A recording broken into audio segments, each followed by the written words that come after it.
Bismillahirrahmanirrahim. Assalamualaikum warahmatullahi wabarakatuh.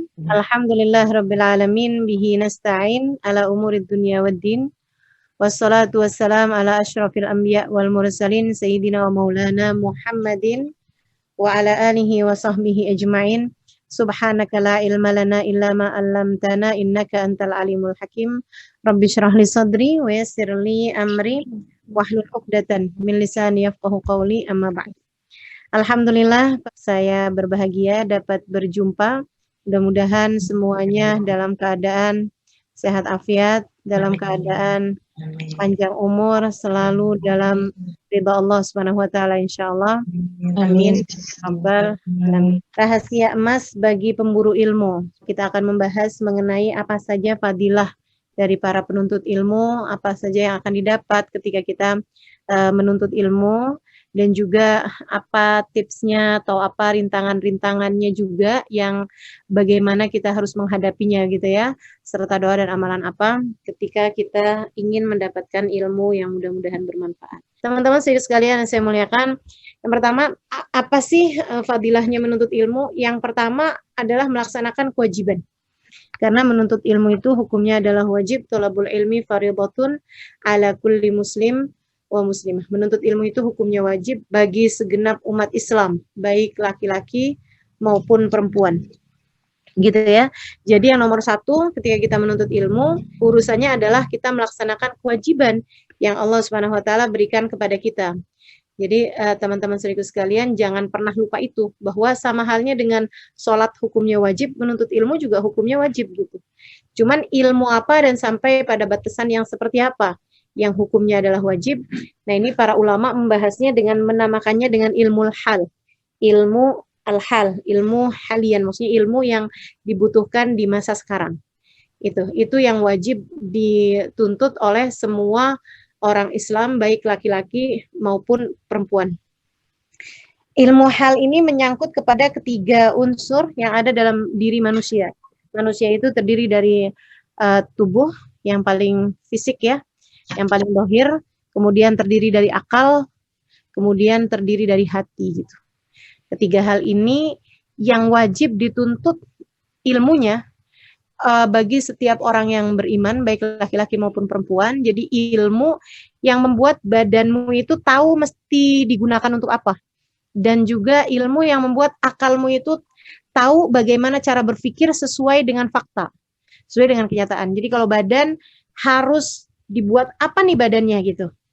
Nah ya, kemudian kalau akal itu berpikir seperti apa yang sesuai dengan fakta, sesuai dengan kenyataan, gitu kan. Kemudian hati, bagaimana hatinya menjadi hati yang indah, bagaimana hatinya bisa merasa sesuai dengan apa yang Allah Subhanahu wa taala inginkan, gitu ya. Jadi kalau badan itu harus apa yang dia lakukan, akal itu harus berpikir sesuatu sesuai dengan kenyataan, sesuai dengan fakta. Kemudian kalau hati, itu hingga hatinya menjadi sesuai dengan yang Allah Subhanahu wa taala inginkan, yaitu qalbun salim, hati yang selamat dari penyakit dan hati yang memiliki sifat-sifat yang mulia. Begitu.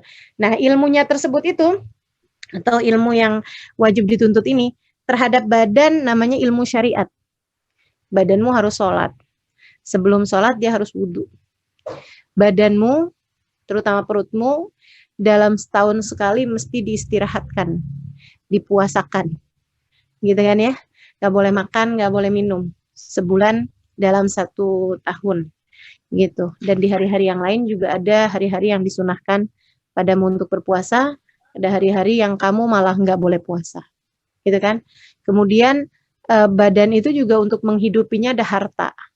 Dalam harta itu juga ada kewajiban di dalamnya, yaitu berupa zakat, yang dalam ibadah kesunahannya kalau kamu ingin lebih dekat lagi namanya sedekah, gitu ya, namanya sedekah. Dan juga badan sama badan kamu ini secara keseluruhan dan hartanya juga, itu juga kalau kamu mampu, kamu wajib jalan-jalan, wajib piknik. Kemana tuh? Ke Baitullahil Haram dengan mengerjakan haji. Jadi itu syariat namanya. Syariat ya. Syariatnya itu badan kita nggak boleh matamu ngelihat ini. Nggak boleh telingamu dengerin ini. Nggak boleh lisanmu ini, gitu kan. Ngaturin anggota badan, itu namanya syariat. ilmunya namanya ilmu fiqh, ilmu fikih, ilmu syariat, gitu ya. Kalau bagus, maka kamu akan meraih gelar namanya muslim. Karena ilmu ini menjadikanmu seorang yang memiliki Islam yang baik, gitu ya. Makanya rukun Islam ada 5, gitu kan.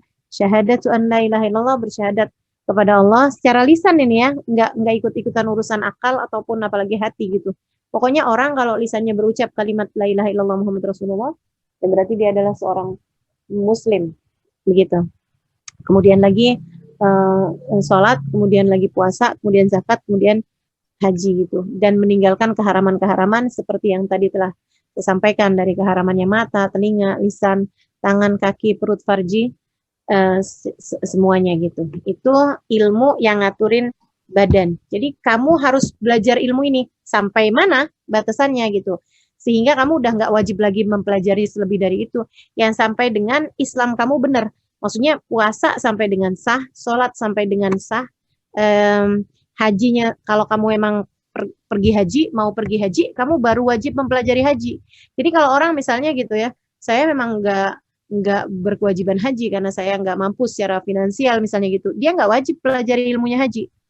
Kalau ada orang gitu masuk Islam dalam keadaan badannya memang sangat lemah, tidak memungkinkannya untuk berpuasa, dia nggak wajib pelajari hukumnya puasa gitu. Kalau ada orang miskin banget yang sampai dengan dia nggak ada sesuatu hal untuk dia bayarkan zakatnya, bahkan misalnya kalau ada orang miskin banget sampai nggak bisa bayar zakat fitrah sekalipun, dia nggak wajib pelajarin hukum zakat gitu. Jadi yang dia perlu pelajarin cuman sholat aja sebagai kewajiban dia gitu. Nah, ibadah-ibadah yang lain seperti yang tadi saya sampaikan, itu batasan wajibnya adalah sampai di hal yang wajib dia lakukan dari amal ibadah itu sah untuk dia lakukan. Gitu ya. Itu batasan kewajiban menuntut ilmu. Yang ilmunya badan itu. Kemudian yang kedua ilmunya akal. Ilmunya akal itu adalah untuk akalnya berpikir sesuatu yang sesuai dengan fakta. Bukan hanya akalnya bisa berpikir gitu, atau berpikir misalnya sampai dengan pikirannya itu bisa memikirkan berbagai macam hal gitu, enggak. Harus pikirannya itu harus sesuai dengan fakta. Apa faktanya? Faktanya adalah apa yang telah disebutkan oleh Nabi kita Muhammad alaihissalam dalam apa yang sekarang disebut dengan arkanul iman, dengan rukunnya iman, yaitu akalnya berpikir tentang adanya Allah, tentang Allah sebagai sang pemberi rizki, akalnya berpikir tentang Allah subhanahu wa ta'ala sebagai pengendali segala urusan. Jadi kalau misalnya ada orang gitu ya, dia sepintar apapun, menuntut ilmu seperti apapun, tapi masih belum ngerti bahwa Allah adalah pengendali segala urusan, ya berarti belum benar akalnya. Ya berarti akalnya masih belum nemu gitu. Akalnya berarti belum lurus. Akalnya berarti belum seperti masih wajib menuntut ilmu gitu. Jadi akalnya itu dibuat berpikir sampai menemukan fakta yang sesuai. Nah, fakta yang sesuainya itu adalah la ilaha illallah Muhammad Rasulullah. Nah, yang la ilaha illallah tuh membuat kita jadi paham bahwa Allah itu wujud, qidam, baqa, mukhalafah lil hawadis, qiyamuhu binafsihi, wahdaniyah, kudrat, iradat, ilmu, hayah, sama', basar, kalam gitu ya. Membuat kita paham bahwa Allah itu adanya tidak berawal, adanya juga nggak ada akhirnya. Allah itu berbeda dengan makhluknya. Allah tidak membutuhkan yang lainnya. Allah nggak memerlukan tempat. Allah tidak berarah. Allah tidak berarah. Allah tidak bertempat seperti itu kan. Kemudian lagi Allah itu maha berkuasa. Allah maha satu, maha esa ya. Allah maha berkehendak. Allah maha berbuat segala sesuatu. Allah maha mendengar. Allah maha melihat. Itulah yang ada dalam sifat-sifat 20 itu ya. Wujud, qidam, baqa, mukhalafal hawadis, qiyamu binafsi, wahdaniyah, kudrat, iradat, sama' basar, kalam. Itu harus kita berpikir, otak kita itu sampai menemukan hal-hal tersebut. Dan otak kita juga, jadi otak kita nih kalau meyakini hal yang tidak sesuai dengan itu, ya berarti kamu masih harus terus belajar gitu. Sampai bisa ketemu makna la ilaha illallah Muhammad Rasulullah. gitu kan. Nah, yang Muhammad Rasulullah berkeyakinan bahwa Nabi Muhammad itu adalah seorang hamba Allah, diutus oleh Allah Subhanahu wa taala ke atas muka bumi, manusia yang sempurna, tidak ada nabi sesudah Nabi Muhammad, begitu kan. Kita berharap-harap syafaat beliau, kita adalah umatnya dan seterusnya. Itu adalah pemahaman tentang makna la ilaha illallah Muhammad Rasulullah gitu. Ilmunya namanya ilmu akidah.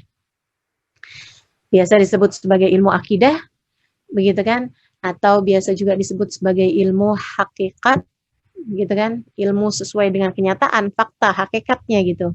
Nah, kemudian juga disebut juga ilmunya itu sebagai ilmu akidah ya, atau juga kadang orang menyebutnya dengan nama ilmu tauhid.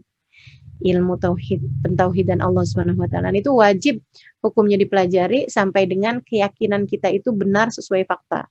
Makanya orang yang menyangka bahwa ada nabi lagi sesudah Nabi Muhammad, ya berarti dia nggak pakai otaknya dengan benar, karena dia telah meyakini sesuatu yang tidak sesuai dengan fakta yang ada gitu.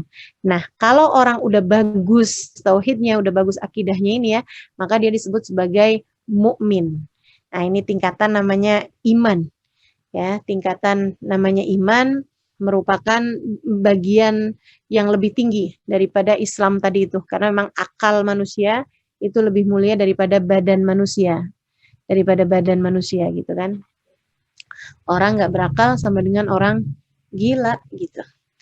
Berarti kan belum jadi seseorang yang sempurna. Nah, kemudian sesudah akalnya ini benar, gitu ya, ilmu terakhir yang wajib dipelajari oleh manusia adalah ilmu tentang mengelola hatinya, sehingga hatinya punya rasa yang sesuai dengan apa yang Allah Subhanahu wa taala inginkan. Gitu. Allah kepengennya kita punya rasa yang kayak gimana? Rasa cinta kepada Allah, rasa cinta kepada Rasulullah, rasa pengagungan kepada Allah Subhanahu wa taala, tidak takut kecuali kepada Allah Subhanahu wa taala, tidak berharap kecuali kepada Allah Subhanahu wa taala. Nah, ilmunya ini biasa disebut dengan nama ilmu tasawuf, ilmu hati ya, ilmu tasawuf, ilmu mukasyafatul qulub, gitu kan. Nah, ini ilmunya disebut sebagai ilmu thariqah, ilmu perjalanan hati menuju Allah Subhanahu wa taala. Sampai apa orang wajib mempelajarinya? Sampai mencapai maqam ihsan. Itu tadi kalau yang awal badan namanya Islam, kemudian yang akal tadi namanya iman, kemudian yang ini yang tingkatan terakhir kesempurnaan manusia, yaitu namanya ihsan. Kata Nabi Muhammad tentang makna ihsan, anta'budallah ka'annak tarah fa illam takun tarah fa innahu yarak. Kamu beribadah kepada Allah Subhanahu wa taala sampai kamu beribadah kepada Allah sampai kamu merasa seolah melihat Allah Subhanahu wa taala. Gitu ya, hati kamu tuh kamu deket sekali dengan Allah sampai rasanya kamu kayak ngelihat Allah gitu. Seolah-olah kamu melihat Allah Subhanahu wa taala. Kalau kamu belum nyampe ke makom itu, makom musyahadah, ya sekurangnya kamu beribadah kepada Allah dengan merasa bahwa Allah Subhanahu wa taala selalu melihatmu. Kamu hidup di atas muka bumi ini seolah kamu melihat Allah, dan kalau kamu belum mampu untuk itu berarti ya sekurangnya kamu merasa bahwa Allah Subhanahu wa taala itu selalu melihat kamu gitu. Itu ilmu wajib yang harus dipelajari. Jadi kalau kita belajar ilmu ini ya, ilmu yang ini nih, ilmu agama ini semuanya ini namanya ilmu agama nih. Ilmu agama mencangkup ketiga komponen itu, tidak ada keempatnya, 3 komponen itu. Makanya kalau kita buka kitab-kitab Islam secara dasar gitu ya, disampaikan di situ arkanuddin talatah, rukun-rukun agama itu ada 3, yaitu rukun Islam, rukun iman, dan rukun ihsan. Mempelajari ketiga hal tersebut itu hukumnya adalah wajib, fardu ain bagi setiap orang muslim, baik laki-laki maupun perempuan. Dan juga wajib bagi para orang tua untuk menghadirkan seseorang yang dapat mengajari anaknya kalau dia sendiri tidak bisa melakukan itu. Jadi kalau dia sendiri bisa melakukan itu kepada anak-anaknya, lebih bagus. Kalau kemudian orang tua yang mengajarkan ketiga hal tersebut ya, bagi diri anak-anaknya gitu. Tapi kalau nggak mampu secara kapasitas keilmuan misalnya gitu, maka dia wajib untuk mendatangkan orang atau memfasilitasi anaknya untuk bisa mempelajari ketiga hal tersebut itu, sehingga membuat mereka dapat menjadi muslim, mukmin, muhsin secara kafah gitu. Muslim, mukmin, muhsin secara benar. Insyaallah mudah-mudahan Allah jadikan kita orang yang mampu melakukan 3 hal ini insyaallah dan mendapatkan ketiga ilmunya ini insyaallah. Ilmul hal ya itu namanya. Baik teman-teman sekalian, jadi menuntut ilmu itu fadilahnya apa? Yang nomor 1 melaksanakan perintah Allah Subhanahu wa taala yang memerintahkan kita untuk menuntut ilmu. Untuk menuntut ilmu bahkan dari sejak buayan sampai kepada liang lahat begitu ya. Kemudian yang keduanya seperti yang disampaikan Nabi kita Muhammad alaihi salatu wasallam bahwa menuntut ilmu itu mendekatkan kita kepada jalan surga. Tentu saja karena kan dengan ilmu kita bisa tahu jalan menuju kedekatan dengan Allah Subhanahu wa taala dan kalau seperti itu tentu saja mendekatkan kita kepada surga kan gitu. Jadi itu udah secara pasti tuh, secara otomatis. Kata Nabi Muhammad SAW, "Man salaka tariqan yaltamis fihi ilman, sahalallahu bihi tariqan ilal jannah." Man salaka tariqan yaltamisu fihi ilman, sahalallahu bihi tariqan ilal jannah.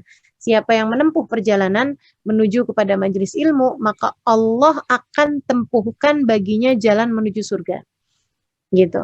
Kita jalan kaki nih menuju ke tempat ilmu. Nah, itu seukuran dengan seberapa panjang langkah kakimu itu, maka Allah Subhanahu wa taala akan menjadikan kamu mendekat kepada surga kurang lebih seperti itu juga gitu. Jadi semakin panjang jalannya, semakin panjang juga perjalanan kita yang kita tempuh menuju surga Allah Subhanahu wa taala. Sampai-sampai Nabi Muhammad tuh kalau mau masuk masjid ya untuk menuntut ilmu, untuk berzikir, itu Nabi kalau mau berangkat suka pilih jalan yang lebih panjang daripada saat pulang. Kalau saat pulang beliau memilih jalan yang paling cepat gitu ya. Tapi kalau mau menuntut ilmu tuh beliau malah memilihnya lebih jalan yang lebih jauh gitu. Jalan yang lebih jauh. Ya kalau sekarang nggak usah dipraktekin ya. Saya kalau praktekin ini telat mulu dah pergi pengajian. Ya, juga.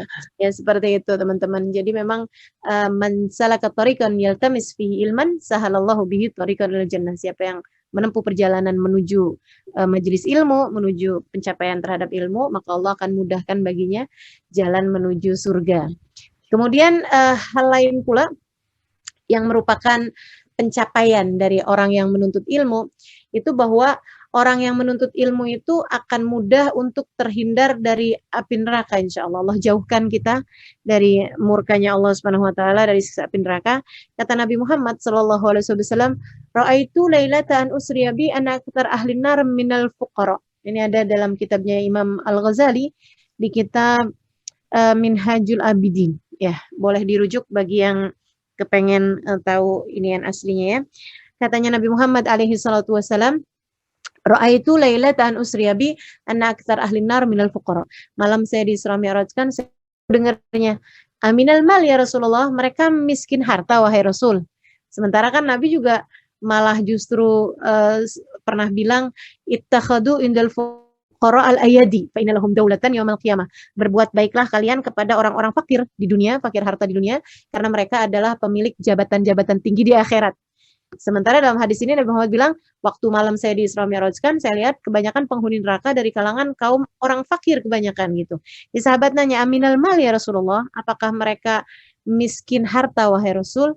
Nabi Muhammad menggeleng mengatakan, "La bal minal ilm." Enggak miskin harta, akan tetapi mereka miskin ilmu. Ya, mereka enggak tahu caranya sholat yang benar, mereka enggak tahu iman yang benar, mereka enggak tahu hati mereka itu harus dikelola dengan cara seperti apa. Itu yang membuat mereka kemudian jadi berada dalam murka Allah Subhanahu wa taala.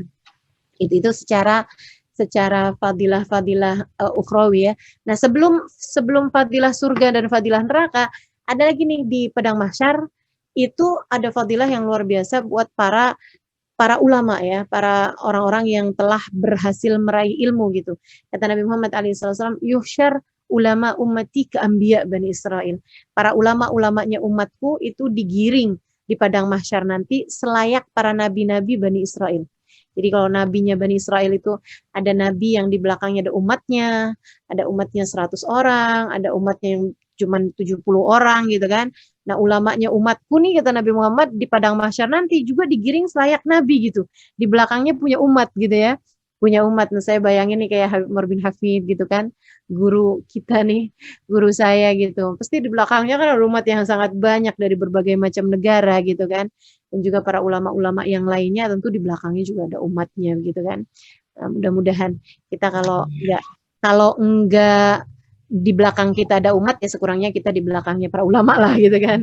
Jadi umatnya para ulama, kalau memang tidak menjadi ulama gitu. Gitu ya. Kemudian lagi fadilah-fadilahnya kalau secara duniawi nih, orang yang para penuntut ilmu itu ilmu nur. Ilmu itu adalah cahaya, teman-teman. Kita itu dengan ilmu jadi tahu mesti kemana gitu, mesti apa yang harus kita tempuh gitu.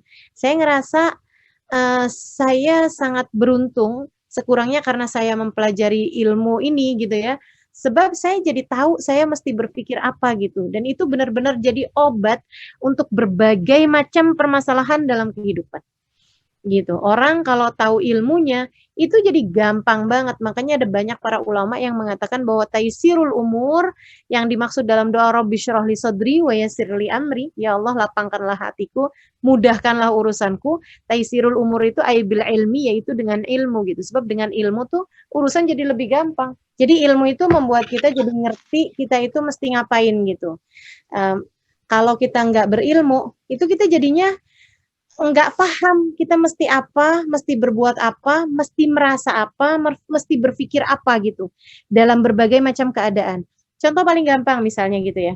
Kalau saya sakit atau kalau orang yang ngerti ilmunya sakit gitu kan. Dia ngerti mesti merasa apa gitu.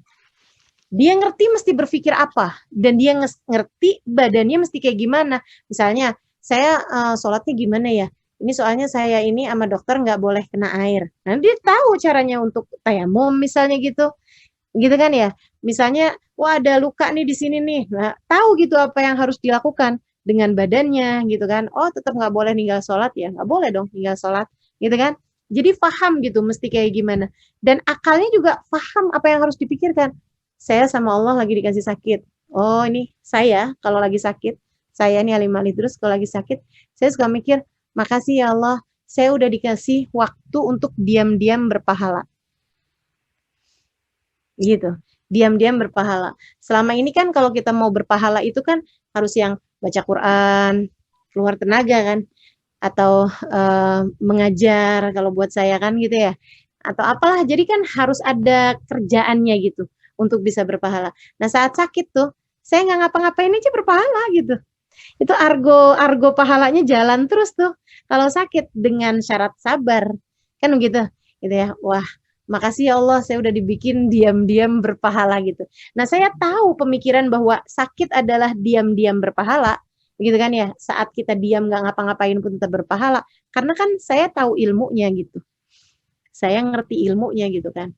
Kemudian lagi saat saya sakit misalnya gitu, saya tahu hati saya itu mesti berpikir apa gitu, mesti merasa apa gitu. Saya merasa sabar karena saya tahu, nah itu akal ya. Sabar itu adalah pekerjaannya hati, tapi berpikir bahwa sakit ini membuat saya terampuni dosa-dosanya. Nah, itu kan ibadahnya akal tuh. Gitu loh. Jadi itu semuanya tuh membuat kita tuh bisa lebih rileks, enjoy, bahkan di saat sakit gitu. Kenapa? Karena saya tahu sakit saya ini ngapusin dosa, sakit saya itu membuat saya diam-diam berpahala gitu kan. Sakit saya ini kalau saya beruntung bisa menaikkan derajat saya di mata Allah gitu. Jadi ada begitu banyak hal yang terjadi dari kebaikan-kebaikan bahkan di saat saya sedang sakit. Bahkan utamanya lagi adalah bahwa orang kalau lagi sakit doanya mustajab. Enak banget kan? Dikasih sama Allah kesempatan doa mustajab. Gitu. Jadi alih-alih saya menggerutu di saat saya sakit, saya malah justru jadi bersyukur. Kenapa saya bahkan bisa bersyukur ketika saya sedang sakit? Karena ilmu gitu. Jadi ilmu ini membuat kita menjadi bercahaya dalam artian kita jadi tahu. Kayak kita masuk ruangan nih, kalau ruangannya gelap, saya nggak tahu di mana letak HP, di mana letak pintu, di mana letak buku, di mana letak apa, saya bisa nabrak-nabrak. Tapi ketika saya nyalain lampu, jeder, ada cahaya nih. Jadinya saya tahu, oh ini letaknya dispenser di sini, oh ini letaknya kulkas di sini, ini ada tempat tidur di sini, kamar mandi di situ. Semuanya kita jadi tahu gitu. Jadi kita enak jalanin kehidupan ketika kita berdasar dengan ilmu.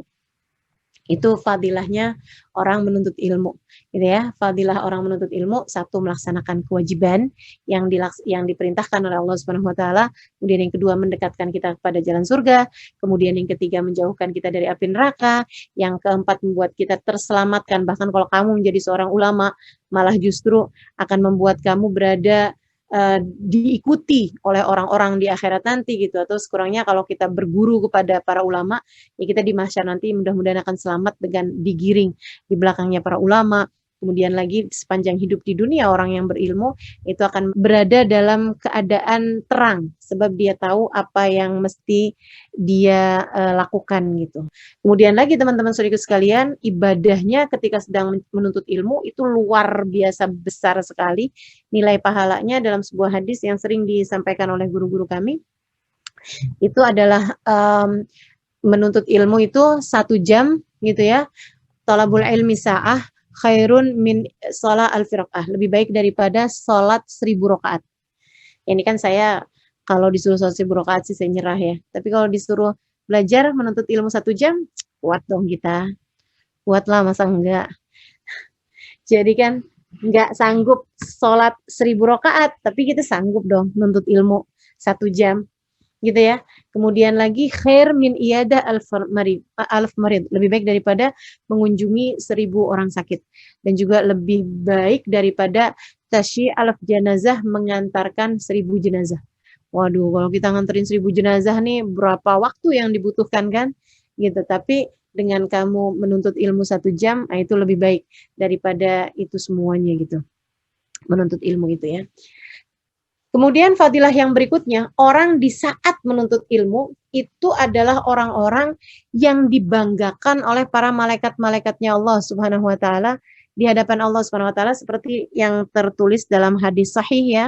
Ini kalau nggak salah ada di Bukhari nih, di mana Nabi Muhammad SAW mengatakan innalillah sayyahin.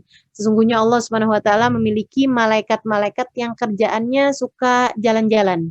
Sayyah, suka turis gitu ya. Malaikat-malaikat yang suka jadi turis. Nah, kerjaan malaikat yang tukang jalan-jalan ini ngapain? Yaltamisun majalis dzikir. Mereka suka nyari majelis-majelis dzikir. Majelis-majelis ilmu, majelis-majelis. Kenapa kok disebutnya majelis dzikir? Apakah mereka di dalamnya cuma berzikir? Bukan. Majelis yang orangnya di situ mengingat Allah, menyebut Allah, dan membuat orang juga jadi ingat sama Allah Subhanahu wa taala. Jadi yang dimaksudkan di situ adalah majelis-majelis ilmu ya. Nah, malaikat ini suka nyari-nyari majelis yang kayak begitu. Sampai kalau salah satu di antara malaikat itu nemu, gitu kan, lagi lewat nih, misalnya di jalan apa, kemudian di situ ada majelis ilmu gitu yang sedang diadakan, gitu ya. Dia akan manggil teman-temannya yang lain. Halumu ila bughiyatikum. Nemu nih. Yuk kita kumpul yuk semuanya di sini. Jadi teman-teman yang lain, rombongan para malaikat ini ikut pula serta hadir di majelis-majelis ilmu tersebut gitu. Untuk kemudian mereka mendengarkan majelis ilmu itu sampai hampir bubar gitu. Nah, nanti kalau udah mau bubar, malaikat tersebut itu ngangkat ke langit. Maksudnya mereka naik ke langit. Ya, mereka naik ke langit laporan sama Allah Subhanahu wa taala. Allah Subhanahu wa taala kemudian bertanya kepada malaikatnya, "Mada wajadtum ibadi?" Bagaimana keadaan hamba-hambaku ketika kamu habis dari sana? Hamba-hambaku tuh lagi ngapain? Apa yang kalian dapati dari hamba-hambaku? Para malaikat ini tadi bilang, "Ya Allah, hamba-hambamu ya Allah sedang berkumpul untuk mengingatmu ya Allah." Allah nanya lagi, apa yang mereka inginkan? Katanya para malaikat ini, mereka tuh ya Allah kepengen banget engkau masukkan ke dalam surga. Kata Allah, emang mereka pernah melihat surga? Enggak pernah ya Allah, tapi mereka percaya dan mendengar apa yang engkau firmankan dalam Al-Quran, serta mempercayai apa yang disampaikan oleh Nabi Muhammad SAW. Kata Allah, bagaimana kalau mereka melihat surga? Wah, pasti lebih pengen lagi ya Allah. Allah nanya lagi, apa yang mereka khawatirkan? Apa yang mereka takutkan? Mereka takut neraka dan mereka takut murka-Mu ya Allah. Emang mereka pernah lihat neraka? Enggak pernah ya Allah, tapi mereka pernah mendengar tentang neraka, apa yang kau sampaikan dan apa yang disampaikan Nabi Muhammad SAW. Allah, bagaimana mereka kalau melihat neraka? Waduh, bakalan lebih takut lagi ya Allah. Kata Allah Subhanahu wa taala, wahai malaikatku, saksikanlah aku sudah mengampuni mereka. Saksikanlah, asyhidu anni qad ghafartu lahum. Saksikanlah bahwasanya aku telah mengampuni mereka. Telah memberi ampunan yang akhirnya membuat mereka layak masuk surga dan membuat mereka terhindarkan dari api neraka, kan begitu. Terus ada satu malaikat nih bilang, "Ya Rabb, fihi fulan bin fulan." Ya Allah, ada tapi orang fulan bin fulan, dia itu ya Allah, dia duduk di situ bukan karena mau menuntut ilmu ya Allah, tapi mau urusan yang lain dari urusan dunia, entah itu nagih hutang misalnya gitu ya, orangnya dicari-cariin nggak nemu-nemu adanya di majelis gitu kan, atau misalnya pengen jualan misalnya, atau apalah gitu, dari urusan-urusan dunia, ya Allah bagaimana dia ini nih, untuk yang dia nih dia dapat ampunan apa enggak? Allah bilang ampuni juga, fa innahum qaumun la yasqa bihim jalisuhum. Dan ini hadis sahih nih ya, hadis yang kalau nggak salah adanya dalam Bukhari nih. Katanya Nabi Muhammad alaihi wasallam, kata Allah Subhanahu wa taala berfirman dalam hadis qudsi ini ya, ampuni juga buat dia sebab itu adalah perkumpulan yang bersama mereka tidak ada yang celaka. Jadi perkumpulannya adalah perkumpulan orang baik, ada nyelip satu orang di situ walaupun dengan niat yang enggak menuntut ilmu tetap aja gitu. Mereka akan menjadi orang-orang yang bersama dengan orang-orang tersebut itu enggak akan ada yang celaka gitu. Itu beberapa fadilah dari menuntut ilmu ya, bahkan disebutkan dalam hadis yang ada di dalam kitab Hadiqatul Aniqah. Nah, ini silahkan dirujuk kalau yang senang baca ya. Di dalam kitab Hadiqatul Aniqah itu sebutkan tentang hadis, innal malaikah la yabsut ajnihataha li talibil ilm ridan bima yasna. Sungguhnya para malaikat membentangkan sayap-sayapnya ketika ada penuntut ilmu yang mau lewat. Ketika ada penuntut ilmu yang mau masuk ke majelis nih, dibentangkan sayapnya, para malaikat tersebut ridon bima yasna, karena para malaikat ini ridho terhadap apa yang dikerjakan sama para penuntut ilmu ini gitu.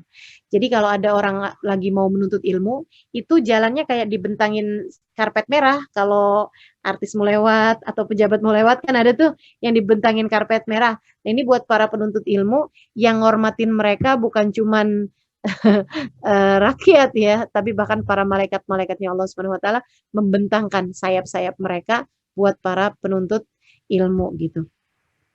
Sampai-sampai di kitab tersebut, di kitab Hadiqatul Aniqah itu disampaikan cerita tentang ada seorang lelaki mukasyif. Mukasyif itu orang yang bisa ngelihat apa yang nggak dilihat sama orang lain gitu. Nah, ada orang ini nih udah terkenal nih, orang semuanya paham bahwa beliau ini adalah salah satu dari orang-orang yang dibuka hijab oleh Allah Subhanahu wa taala sehingga mampu melihat hal-hal yang enggak terlihat. Dia datang di satu majelis lebih awal, jadi duluan gitu, duduk satu majelis gitu ya di dalam sebuah masjid. Dia duduk di situ, ntar kadang-kadang ada orang masuk, dia berdiri. Kadang-kadang lagi ada orang masuk gitu, beliau nggak berdiri gitu. Kadang-kadang nih yang masuk ini kayak ustadz atau ulama lah gitu ya, atau pemuka masyarakat gitu. Dia nggak berdiri. Tapi kadang-kadang ada orang biasa aja gitu, datang gitu, tapi dia berdiri gitu. Sampai yang di sebelahnya nih kayak yang aneh aja gitu, bolak-balik noleh gitu. Sambil ngeliatin siapa sih nih yang dia berdiriin. Oh, kok orang itu diberdiriin, kenapa emangnya gitu kan? Kok nih, oh orang ini datang nih, mestinya dia berdiri nih. Ternyata nggak berdiri gitu.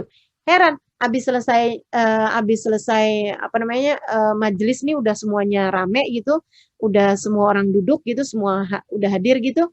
Terus yang sebelah nanya gitu, kenapa sih kamu kadang-kadang berdiri, kadang-kadang nggak berdiri gitu? Gimana cara kamu ngebedain mana yang kamu harus berdiri, mana yang kamu nggak harus berdiri gitu? Dia bilang, enggak, saya nggak berdiri buat orang kok. Saya berdiri untuk malaikat yang bersama dengan seseorang. Ada orang-orang yang ketika masuk majelis, mereka bersama dengan para malaikat. Sehingga saya berdiri untuk menghormati para malaikat. Dan ada orang-orang yang ketika datang majelis, dia nggak barengan sama malaikat. Karenanya saya nggak berdiri untuk menghormati dia gitu. Jadi rupanya, ya ada orang-orang yang ketika hadir di majelis itu bersama dengan para malaikat-malaikatnya gitu. Bersama dengan malaikat yang mendoakan dia, yang mengiringi langkah-langkah dia. Mungkin karena bagusnya niatnya juga gitu. Dan sebaliknya ada orang yang nggak beserta dengan malaikatnya, ya mungkin karena niatnya yang kurang ikhlas gitu kan, atau juga mungkin karena adab-adabnya yang kurang gitu. Mudah-mudahan Allah Subhanahu wa taala menjadikan kita dekat dengan rahmat rahimnya Allah Subhanahu wa taala, serta dekat dengan kehadiran para malaikat-malaikat rahmatnya Allah Subhanahu wa taala insyaallah. Amin ya rabbal alamin. Kemudian fadilah yang sangat besarnya juga ya, selain dari pahala tadi ini seperti sholat 1000 rakaat lebih baik daripada tasyyi'al jenazah dan lainnya yang tadi telah saya sebutkan, itu kan kehadiran malaikat-malaikat bersama dengan orang yang sedang menuntut ilmu gitu. Fadilah besar yang lainnya juga adalah orang kalau menuntut ilmu itu insya Allah, asalkan dia mendapatkan guru yang baik ya, dan dia menghadiri majelis yang benar gitu, sangat berkemungkinan meninggal dalam husnul khotimah. Jadi mencegahkan diri dari kematian dalam su'ul khotimah. Ini fadilah yang menurut saya nomor 1 besarnya gitu. Fadilah yang saya sangat berharap setiap kali hadir di majelis ilmu, baik itu secara langsung ataupun secara online seperti ini gitu. Saya berharapnya ini kan walaupun kita nggak ngumpul jadi satu gitu kan, walaupun tempatnya masing-masing, tapi kan mudah-mudahan hati kita nyatu, pikiran kita nyatu gitu kan, karena kita sedang berpikir sesuatu yang sama, sedang mendengarkan sesuatu yang sama, sedang mengkaji sesuatu yang sama gitu. Mudah-mudahan Allah jadikan persatuan kita ini adalah persatuan yang membawa kebaikan gitu. Teman-teman saya sekalian, harapan saya tuh setiap kali menghadiri majelis ilmu ya, seperti yang disampaikan sama Habib Ali Habsyi, Rabbi faj'al mujtama'na ghayatu husnul khitami. Ya Allah, jadikanlah hasil dari pertemuan kami ini adalah kematian kami dalam husnul khotimah. Rabbi faj'al mujtama'na ghayatu husnul khitami. Ya Allah, jadikanlah hasil dari pertemuan-pertemuan kami, dari duduknya kami, kumpulnya kami di majelis-majelis yang seperti ini ya Allah, ghayatu hasilnya, ujungnya adalah husnul khitami, kematian dalam husnul khotimah. Dan ini sangat tampak sekali, maksudnya sangat mujarab sekali buat orang-orang yang terutamanya hadir di majelis-majelis ilmu dari para ahlillah, dari para ulama-ulama Allah Subhanahu wa taala gitu. Apa yang disampaikan dari majelisnya Habib Hasan bin Shalih Al-Bahr. Teman-teman sekalian, ini seorang ulama terkemuka ya, namanya Habib Hasan bin Shalih Al-Bahr, penulis kitab Sholatul Muqarrabin. Ada tuh diterjemahkan di Indonesia, dalam bahasa Indonesia, judulnya Sholatnya Para Wali. Bagus tuh bukunya, silahkan dibaca kalau teman-teman berminat ya. Seorang ulama namanya Habib Hasan bin Shalih Al-Bahr. Beliau adalah guru dari Habib Abdullah bin Husain bin Tahir. Habib Abdullah bin Husain bin Tahir adalah guru dari Habib Abu Bakar Al-Attas. Habib Abu Bakar Al-Attas adalah guru dari Habib Ali Al-Habsyi, penulis Maulid Simtud Durar. Nah, kalau teman-teman di Jakarta, itu kan biasanya orang-orang tuanya suka, kalau yang suka ngaji gitu, suka hadir di majelis ilmu, itu mereka suka hadir di majelisnya Habib Ali bin Abdurrahman Al-Habsyi Kuitang. Nah, Habib Ali bin Abdurrahman Al-Habsyi, majelis pertama di Jakarta itu di Kuitang situ itu. Nah, itu beliau adalah muridnya Habib Ali bin Muhammad Al-Habsyi yang ada di Sewun, penulis kitab Maulid Simtud Durar. Nah, ini jadi urutan keberapa tuh di atas-atasnya ya, namanya Habib Hasan bin Shalih Al-Bahr yang saya mau cerita ini. Teman-teman saya sekalian, satu waktu Habib Hasan bin Shalih Al-Bahr lagi buka majelis kayak biasanya gitu. Ada seorang laki-laki di tengah-tengah majelis, itu dia baru masuk gitu. Tapi dia saat masuk itu, nah Habib Hasan bin Shalih Al-Bahr ini buka majelis, di tengah-tengah majelis itu ada orang baru masuk gitu. Nah, Habib Hasan ngelihat orang ini gitu kan, turun berbarengan dengan, maksudnya dia masuk ke dalam majlis berbarengan dengan rahmat Allah yang sedang turun. Ya, rahmat Allah lagi turun.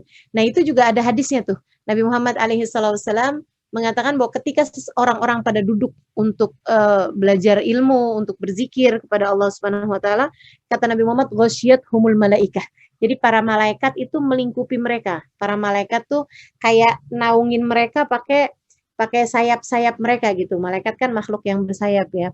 Dan dari ininya para malaikat itu ghasyiyatuhumur rahmah, mereka kemudian dilingkupi dengan rahmatnya Allah Subhanahu wa taala. Wa nazalat alaihimus sakinah, dan kepada mereka diturunkan ketenangan. Makanya saya nggak heran kalau ada orang di majelis ngantuk. Itu kayaknya ketenangannya turun banyak banget itu ya. Sampai bikin ngantuk gitu, dari tenang. Kalau nggak tenang kan orang masa ngantuk. Nggak ada, makanya saya nggak sakit hati kalau di majelis saya ada yang ngantuk gitu. Itu sedang diturunkan ketenangan. Saya sakit hati, bukan sakit hati juga, saya kesel kalau ada yang ngobrol, gitu kan, karena mengganggu yang lain. Tapi kalau ngantuk mah biarin aja, nggak apa-apa. Sedang diturunkan ketenangan. Nah itu ya, akhirnya jadi dia di saat masuk itu barengan sama rahmat yang sedang turun itu gitu. Tapi Habib Hasan ya lanjut aja terus kajiannya sampai kemudian habis selesai. Nah itu Habib Hasan ngelihat, wah luar biasa semua yang hadir, Allah Subhanahu Wa Taala kasih hadiah berupa husnul khotimah. Nah ternyata si orang yang tadi masuk itu di majelis yang agak akhir itu ya, dia itu ternyata hadir majelis itu bukan mau hadir majelis, tapi gara-gara nagih utang. Jadi beberapa waktu kemudian, kayak ada salah satu muridnya Habib Hasan bin Saleh Al-Bahar, itu mendatangi Habib Hasan bin Saleh Al-Bahar, terus bilang, Bib, saya ini Bib, seminggu kemarin saya bolos, nggak ngaji nih sama Habib di majelis. Mereka kan adanya adanya setiap ini ya, setiap rauhah gitu, setiap sore hari. Nah itu ada majelisnya yang berlangsung ba'da asar sampai ke menjelang maghrib gitu. Namanya rauhah nih. Nah itu katanya Nabi Muhammad SAW, la ghadwatun fisabilillah rauhatun khairun minad dunya wa fiha. Kamu menuntut ilmu di pagi hari itu sebelum duhur ya, pokoknya pagi gitu, atau kamu menuntut ilmu di saat sore hari ba'da asar, itu lebih baik daripada dunia dan seisinya. Lebih baik daripada dunia dan seisinya. Karena para ulama tuh banyak bikin acara rauhah namanya, kajian ba'da asar sampai ke jelang maghrib gitu. Si orang ini bilang, Bib, saya kemarinan ini Bib ada bolos majelisnya Habib nih, ada kayak kurang lebih semingguan gitu Bib, dia bilang. Saya itu memang mau nanya sama Habib nih, aneh banget Bib. Kata Habibnya, kenapa? Jadi ada ini Bib, orang rentenir Bib di kampung saya nih Bib. Jadi dia nih adalah ustadz di kampungnya gitu. Tapi beliau selalu hadir majelisnya Habib Hasan bin Saleh Al-Bahar, kayak dari kampungnya ke Tahrim itu mungkin kayak setengah jam gitu. Jadi dia setiap sore asar ke maghrib itu selalu di masjidnya Habib Hasan bin Saleh Al-Bahar. Beliau bilang, saya ini Bib heran sama orang di kampung saya, ini rentenir paling besar Bib. Tiba-tiba aja kurang seminggu mau meninggal dia taubat Bib.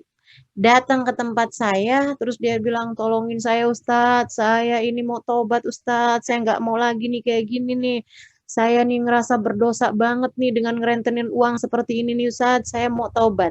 Akhirnya saya terpaksa Bib, ngitungin semua kelebihan-kelebihan uangnya orang, jadi bunga-bunganya orang. Untungnya dia punya kayak buku catatan hutang-hutangnya orang gitu. Jadi yang bisa dibalikin, itu pun nggak semuanya. Jadi kayak misalnya orang itu pernah utang bunganya itu misalnya 500.000 gitu. Ya udah dibalikin kayak 200.000 gitu kan. Yang lainnya juga balikin sambil minta halal sama orang-orang itu. Ya orang-orang itu ngerasa kan kalau dia ngebayar duit bunga kan kayak udah dikeluarin gitu kan. Tiba-tiba dapat duit walaupun nggak penuh bunganya, tapi ada dibalikinnya kan ya mereka ridho, senang-senang aja lah kayak ketemu duit nomplok gitu kan, rezeki nomplok gitu. Jadi mereka semuanya tuh udah menghalalkan orang ini. Dia bilang yang udah lama-lama nggak ketahuan bunganya berapa, dia minta halal sama mereka semuanya, minta maaf sama semuanya gitu kan, sambil ngasih-ngasih hadiah sama orang-orang itu.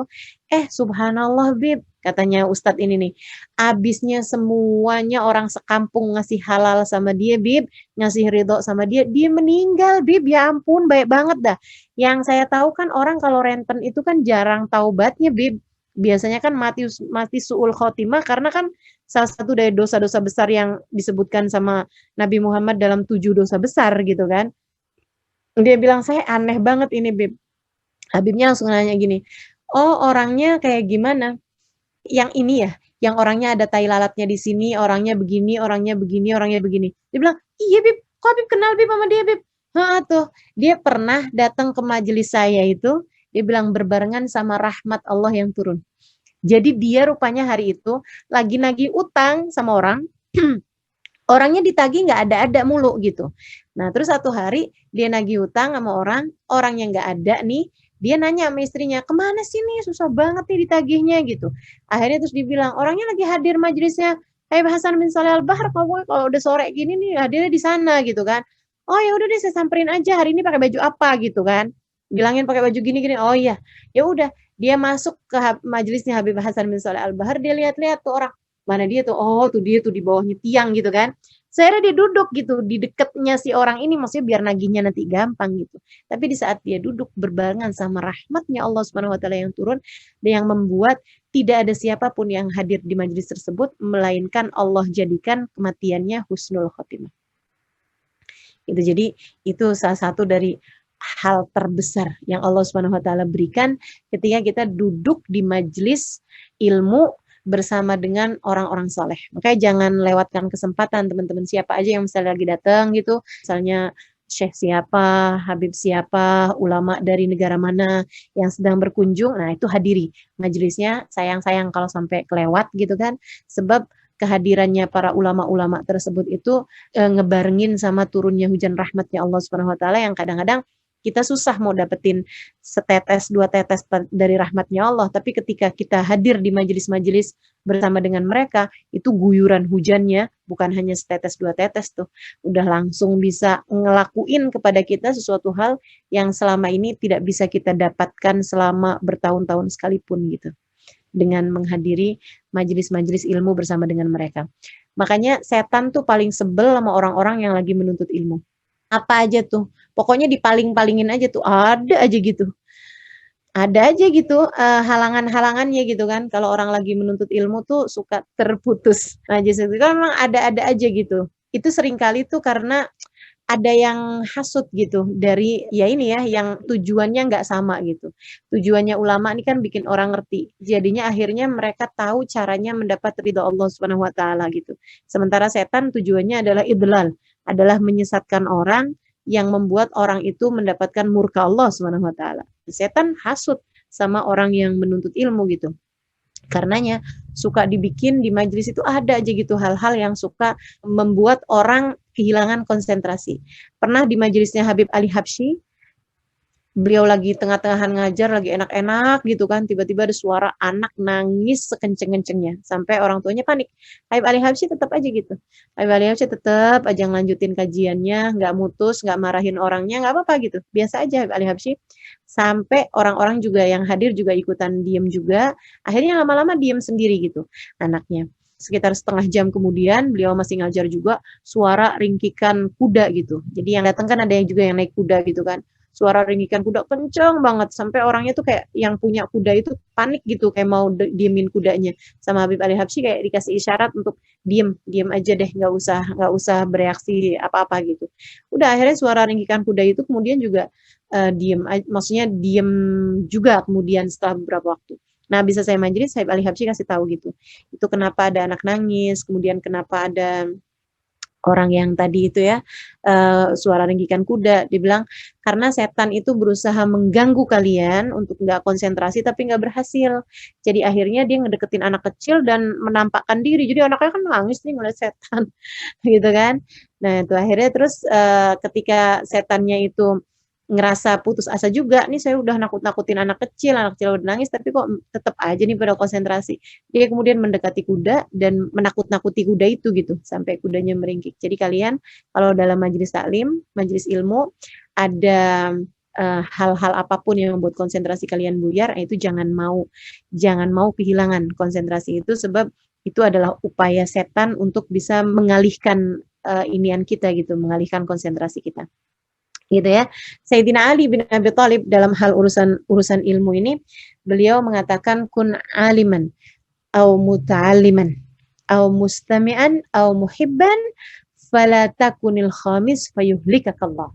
Kata Sayyidina Ali, jadilah kamu ulama, orang yang berilmu, yang mengajarkan ilmunya, gitu ya. Au muta'alliman, kalau enggak jadilah santri. Santri itu maksudnya penuntut ilmu ya, penuntut ilmu yang benar-benar profesinya atau pekerjaannya atau kegiatannya itu adalah menuntut ilmu gitu. Maksud saya pelajar ya, pelajar.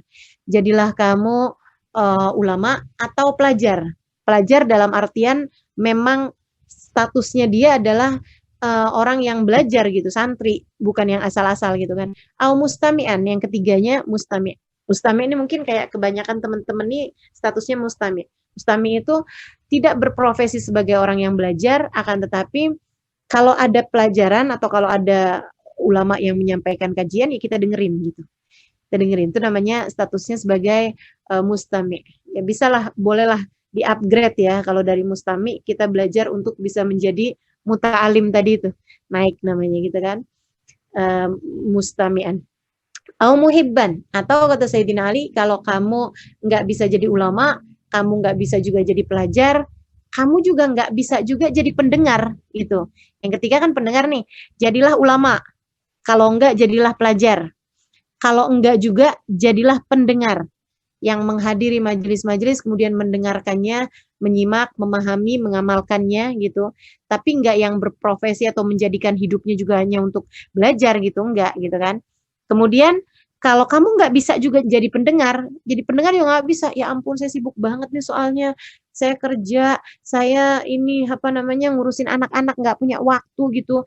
Buat belajar juga nggak punya waktu. Oh, sekarang sih lebih mudah ya untuk bisa belajar walaupun nggak pada waktunya, karena kan ada rekamannya, atau kita bisa dengarkan YouTube, kita bisa dengarkan di live Instagram misalnya.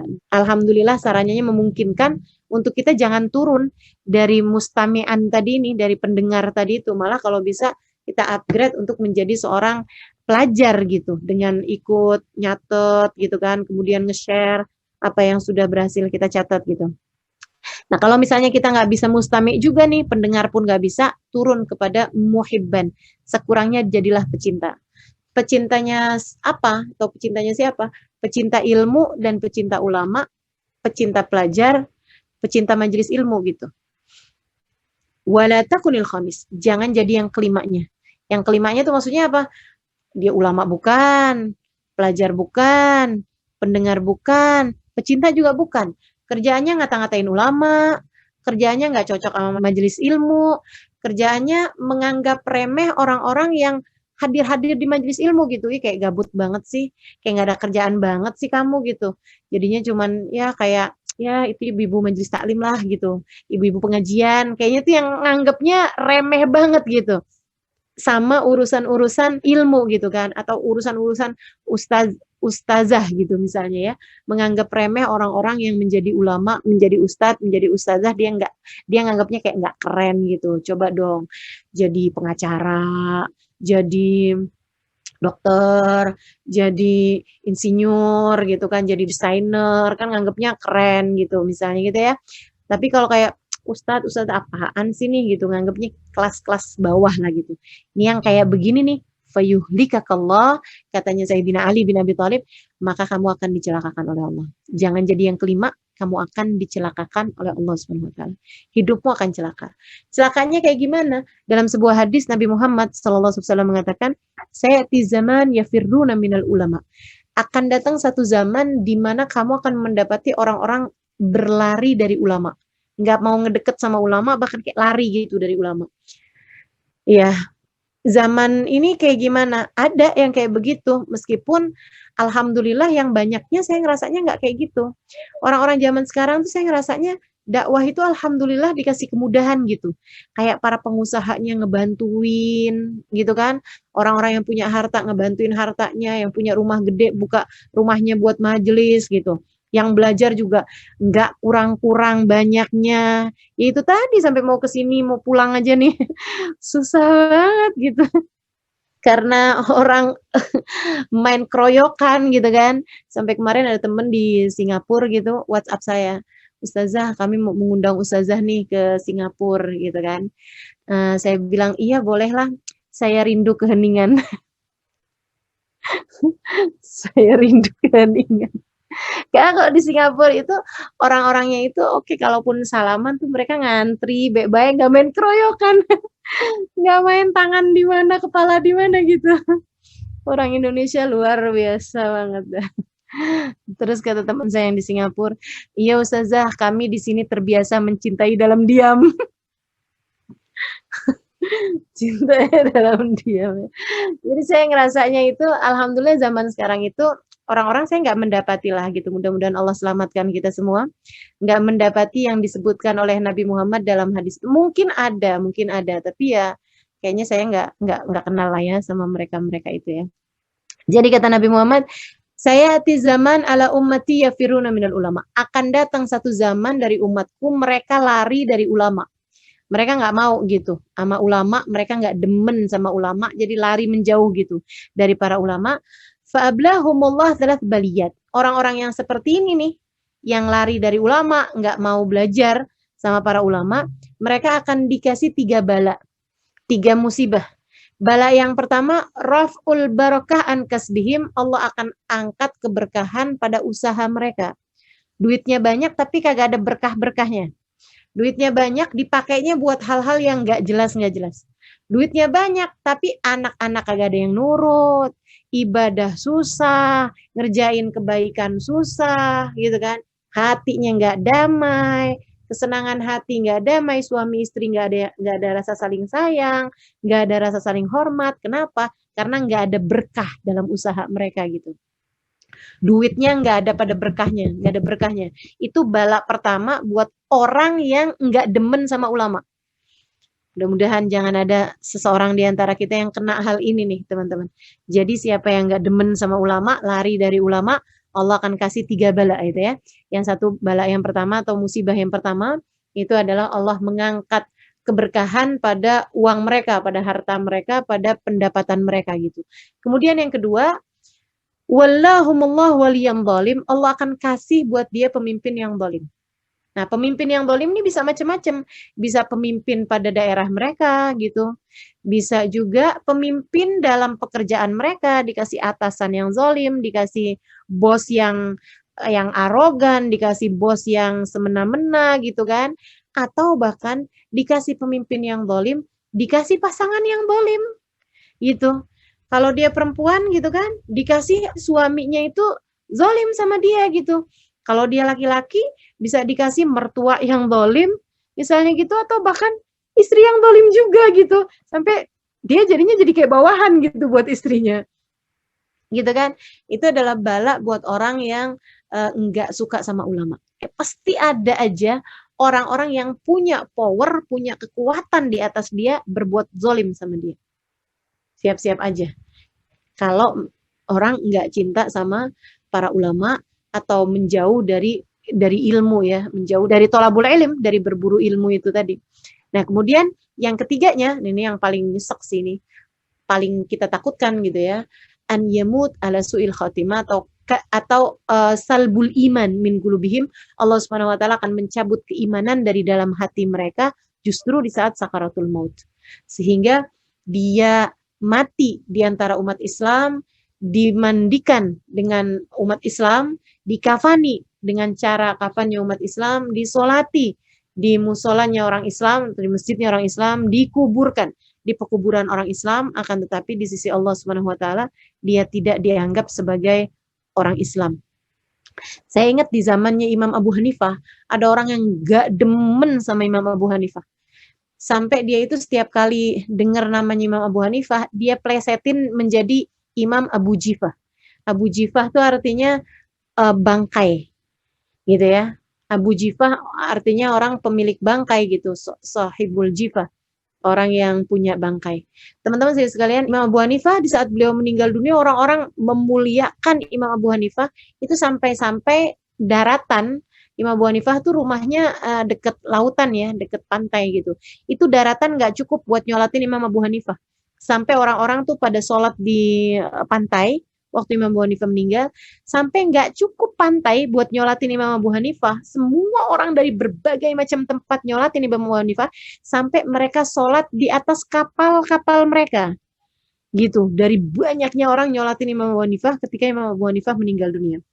Sementara orang ini nih tadi, dia meninggal dunia duluan sebelum Imam Abu Hanifah. Kayak Allah mau nunjukin gitu. Waktu dia meninggal dunia, si pembencinya Imam Abu Hanifah ini teman-teman, itu begitu dia meninggal dunia, badannya itu langsung bau bangkai. Yang sampai membuat bukan hanya orang di rumahnya, tapi orang di kampungnya semua mencium bau bangkai. Kayaknya bangkainya tuh dari dalam rumah mereka gitu, dari kuatnya bau bangkai. Sampai bau bangkainya itu bukan hanya keciuman di kampung tersebut, sampai keciuman di kampungnya Imam Abu Hanifah yang sebenarnya letaknya sebelahan kampung sama dia gitu. Jadi bukan hanya di satu tempat aja ya, kalau di Jakarta bukan hanya di Tebet doang gitu keciuman baunya, sampai ke Cawang gitu kan, sampai ke pasar Minggu gitu. Itu sampai mereka nyium baunya sampai setajam itu gitu. Bau bangkainya tersebut sehingga hari itu semua orang pada bilang gitu, "Ini bangkai di mana sih? Ini ada bangkainya di mana sih? Ini kok bau bangkai banget ya? Bangkai ini di mana sih? Ini ada bangkai di mana?" Jadi hari itu semua orang tahu gitu bahwa yang bangkai itu adalah orang tersebut, bukan Imam Abu Hanifah. Hati-hati terhadap kebencian terhadap para ulama, kebencian terhadap ilmu agama Islam.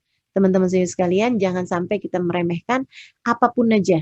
Kalau mau bercanda, bercanda, silahkan aja. Tapi jangan bawa-bawa Islam. Jangan bawa-bawa Quran. Jangan bawa-bawa hadis Nabi Muhammad SAW. Jangan bawa-bawa orang-orang soleh. Misalnya gitu ya, kayaknya masuk neraka nggak apa-apa. Itu bercandaannya orang-orang zaman sekarang tuh yang kayak masuk neraka nggak apa-apa deh. Soalnya kan neraka kan nanti saya ketemu si ini, si ini gitu ya. Yang kayak orang-orang kafir tapi yang kayak misalnya orang terkenal, penyanyi lah, siapalah gitu kan. Terus mereka bilang, saya kayaknya ogah deh masuk surga. Ntar kalau di surga ketemunya masih ini, si ini, si ini dengan menyebutkan nama ulama-ulama atau apa yang dia nggak seneng gitu. Jadi kayak oke lah orang itu masuk surga gitu. Ih saya masuk surga nggak mau dah gitu, nggak apa-apa kayaknya nggak masuk surga karena kalau masuk surga kayaknya ketemu sama dia gitu. Itu teman-teman saya sekalian hati-hati sama bercandaan model-model begitu. Allah tuh cemburu sama agamanya. Allah cemburu sama para ulama-ulamanya. Allah cemburu sama orang-orang yang ngebawain agama ini gitu. Jadi jangan pernah berani ngomong hal-hal yang kurang baik terhadap para ulama tentang orang-orang yang membawa agama ini karena nilai mereka di mata Allah itu besar. Nilai mereka di mata Allah Subhanahu wa taala itu besar gitu. Jadi kalaupun misalnya ada ulama berkonflik gitu, ya udah, jadikan itu konflik antar ulama aja, teman-teman. Nggak usah kitanya ikut-ikutan, nggak usah main kubu-kubuan gitu. Hati-hati tuh, karena orang-orang ini nih, mereka adalah orang-orang besar di mata Allah Subhanahu wa taala dengan ijtihad mereka masing-masing. Andai pun ada perbedaan-perbedaan pendapat, itu biarkan cukup jadi perbedaan pendapat antar mereka aja. Kita-kita ini yang di bawah-bawah nih sebagai masyarakat awam nggak usah ikut-ikutan gitu. Biarkan yang jadi urusan mereka antara mereka dengan Allah Subhanahu wa taala gitu. Kita nggak usah ikut-ikutan. Seperti itu ya. Itu tadi saya membahas mengenai fadilah-fadilahnya menuntut ilmu agama yang mudah-mudahan Allah Subhanahu wa taala karuniakan kepada kita keberkahan sehingga kita bisa selalu menghadiri dan juga mempelajari ilmu-ilmu agama Allah Subhanahu wa taala ini insyaallah. Amin ya rabbal alamin. Apa sih kendalanya gitu atau tantangannya? Itu tadi ya, setan tuh selalu aja menghalangkan orang dalam menuntut ilmu agama gitu. Coba aja perhatikan. Misalnya dari begitu banyak amal-amal soleh, setan kayaknya masih yang oke-oke aja deh. Kamu mau sholat duha, oke aja. Paling dimasukin iniannya tuh, dimasukin kayak bisikannya palingan cuman gini, ya biar rezeki kamu banyak. Jadinya kamu sholat duha dengan niatan untuk urusan rezeki dunia gitu. Kesannya kayak gitu aja paling setan gitu. Tapi begitu kita mau menuntut ilmu, ya Allah, ada aja ujiannya. Ada aja halangannya, yang inilah, yang itulah, yang inilah, yang itulah. Bahkan kalau misalnya kita udah masuk sekalipun di majelis ilmu, yaitu setan tuh suka membuat kita nggak mudah konsentrasi gitu. Ada aja penghalangnya gitu kan, yang ngantuk, yang kepikiran ini, yang kepikiran itu, yang jadi mikir nih, waduh kayaknya tadi tuh udah ngangkat kompor apa belum ya? Jangan-jangan kompornya masih hidup gitu. Kamu badannya di mana tapi pikirannya ada di mana gitu kan, kepikiran anak, kepikiran suami gitu. Itu salah satu cara-cara setan buat mencegah kita dari menuntut ilmu itu ya. Kita harus terus-terusan ingat bahwa memang amal ibadah besar jadinya juga ujiannya juga besar gitu. Serahkan semuanya pada Allah Subhanahu wa taala, insyaallah Allah beresin semuanya kok.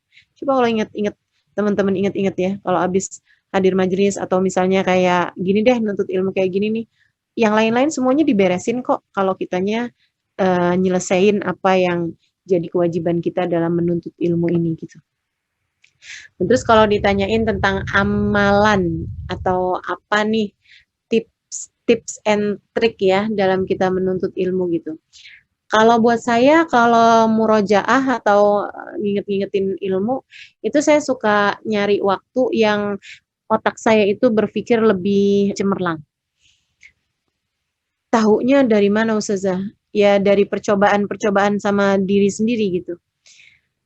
Kita tuh kadang-kadang kayak menuntut ilmu tuh ya, kalau misalnya bicara 1,5 jam gitu, itu udah yang belakang-belakang tuh kadang suka agak susah buat nyerap karena otak kita kayak kebanyakan gitu. Apalagi anak-anak zaman sekarang tambah lebih sedikit loh waktu mereka konsentrasi karena biasa nonton tayangan-tayangan dengan jeda iklan. Itu ternyata lumayan ngaruh katanya ya dalam cara kerja otak gitu. Jadi otaknya tuh nggak bisa kerja lama-lama gitu. Dikit-dikit kayak ada jeda, dikit-dikit ada jeda gitu. Karena mereka terbiasa menonton TV itu kan pakai ada iklannya kan.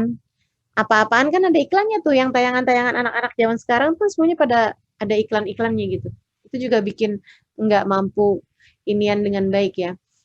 Tapi kalau teman-teman mau perhatikan, itu bahkan dari sejak bayi, bayi itu menunjukkan kapan waktunya otaknya berpikir lebih tajam daripada waktu yang lain. Nih yang punya anak kecil-kecil, coba perhatikan kapan anakmu lebih cerewet, lebih ngoceh, lebih ngomong banyak dari waktu-waktu yang lain. Suka ada tuh, misalnya kayak sore-sore habis selesai dimandikan, dia cerewet kalau jam-jam segitu, misalnya gitu ya. Atau pagi misalnya gitu, kalau habis mandi seger gitu kan, terus dia juga udah kenyang gitu. Mulain tuh ngoceh-ngoceh, ngoceh-ngoceh gitu. Nah, itu berarti waktu terbaiknya buat buat belajar itu adalah jam-jam seperti itu. Gitu. Nah, terus juga salah satu tips yang lain yang saya juga dapat juga ya dari Imam Syafi'i alaihi ridwanullah, Imam Syafi'i bilang, "Man taba rihuh zada aqluh." Siapa yang wangi badannya, wangi tubuhnya, maka akan bertambahlah cerdas otaknya. Jadi kalau kalau kepengen nulis sesuatu yang sangat penting, misalnya kayak saya lagi mau nulis buku, misalnya gitu ya.